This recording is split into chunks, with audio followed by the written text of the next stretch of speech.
Apa kabar para pemirsa? Saya Tom Namsir, kini Anda mengikuti Warta Berita PTS. Gedung komersial Chaoyou yang berada tepat di kawasan ramai Kota Changhua, tanggal 30 Juni pukul 8 malam, dilaporkan terjadi kebakaran. Gedung bertingkat 15 ini pada lantai 7 hingga 9 adalah hotel karantina.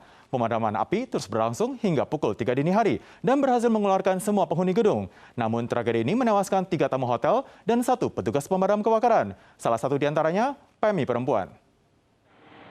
Terlihat lidah api dan kepulan asap terus menjulur keluar dari jendela di gedung Chaoyou yang berada di depan bekas stasiun kereta api Changhua. 30 Juni pukul 8 malam terdengar sirene Satuan Pemadam Kebakaran. Lebih dari 150 petugas berupaya menyemprotkan air dengan bantuan tangga pemadam. Area sekitar juga terlihat petugas berpakaian APD lengkap karena lantai 7 hingga 9 gedung Chaoyou dijadikan sebagai hotel karantina dan ada warga yang tengah menjalani isolasi yang tinggal di dalam hotel tersebut. 他们现在安全吗？不安全啊，赶快救下来啦！我哥刚从大陆出差回来，刚从大陆出差3个月回来，今天第一天入住防疫旅馆。 Tercatat ada 29 orang yang tinggal di dalam hotel karantina tersebut, ditambah 2 karyawan hotel total 31 orang. Meskipun terus terlihat adanya orang yang berhasil diturunkan dari gedung dengan bantuan tangga pemadam, ada 3 orang setelah diantar ke rumah sakit meninggal dunia. Ada 1 petugas pemadam kebakaran, Chen Zhifan, berusia 33 tahun, ditemukan ada di dalam kamar mandi kamar hotel, namun sudah tidak bernyawa. Api besar terus membakar gedung dan baru dapat dikontrol pada pukul 4 dini hari. Tragedi ini telah menewaskan 4 orang dan 20 orang lainnya luka ringan dan parah. 2 yang tewas adalah warga Taiwan, 1 PMI perempuan dan 1 petugas pemadam. Selain itu, masih ada 1 petugas pemadam yang alami cedera kebakaran. Kini, penyebab kebakaran masih diselidiki.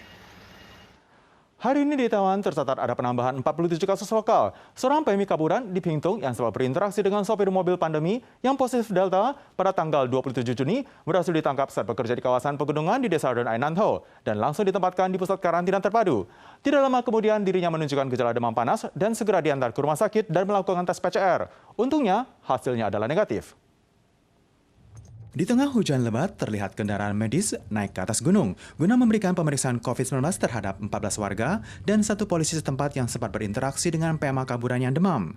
Pemerintah Kabupaten Nantou menjelaskan ada 1 PMI Kaburan yang bekerja di Desa Renai ditangkap tanggal 27 Juni. Tanggal 29 Juni, jelang malam karena demam panas, maka diantar ke rumah sakit. Hasil tes PCR adalah negatif. Ia sempat kontak dengan 15 orang lainnya dan semua telah menjalani rapid test dengan hasil negatif. Di Desa Elun, Kabupaten Yunlin juga ada 1 PMA Kaburan, sempat berinteraksi dengan pasien varian Delta di Pingtung. Untungnya hasil tes PCR negatif.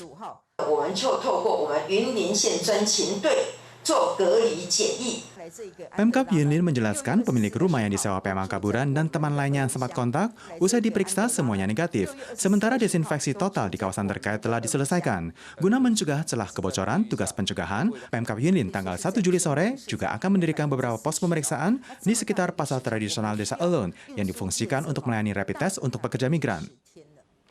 Virus COVID-19 varian Delta yang pertama kali ditemukan di India memiliki daya penularan tinggi dan kini tengah merebak di dunia. Beberapa hari terakhir ini, Indonesia juga mencatat angka penambahan pasien baru yang sangat tinggi untuk jenis varian Delta, sehingga turut mengguncang kelancaran pengoperasian sistem medis kedokteran setempat. Virus varian Delta yang sangat menular menyebabkan lonjakan pandemi baru di Indonesia dengan penambahan kasus lebih dari 20.000 pasien setiap harinya belakangan ini. Rumah sakit di Jakarta dipenuhi dengan pasien, bahkan ranjang pasien memenuhi aula rumah sakit. Iya, di bawahnya kebetulan yang meninggal banyak. Jadi di bawahnya tuh bednya, kebetulan kurang bednya, bed di kamar jenazahnya. Jadi tadi tunggu bednya kosong baru bisa turun. Palang Merah Indonesia mendeskripsikan kondisi pandemi sudah sangat serius. Asosiasi Medis Kedokteran Indonesia juga mengimbau dapat diberlakukan lockdown selama 2 pekan. Instansi kesehatan setempat mempersiapkan program pencegahan pandemi yang lebih ketat di bulan Juli.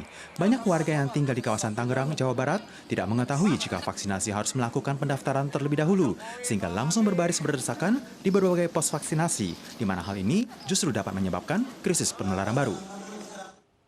Para pemirsa sekalian, sekian Warta Berita PTS. Selanjutnya mari kita saksikan Venezia di Italia. Kita suara lagi di pekan depan, tentu saja dalam waktu dan acara yang sama. Sampai jumpa.